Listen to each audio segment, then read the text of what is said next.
Ispred osnovne škole u Đurđeviku kod Živinica nalazi se nekoliko starosrpskih nadgrobnih spomenika koji su prenešeni sa raznih lokaliteta. Jedan od značajnijih spomenika je premješten sa nekropole Vrhpolje.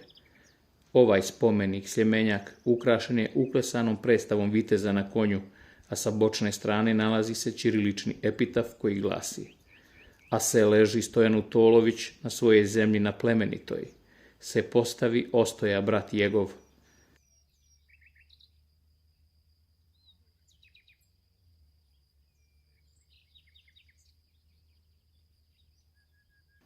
Pored ovoga spomenika nalazi se još jedan Sljemenjak, koji je sa gornje strane neobično ukrašen imitacijom drvenog krova, to jest šindre.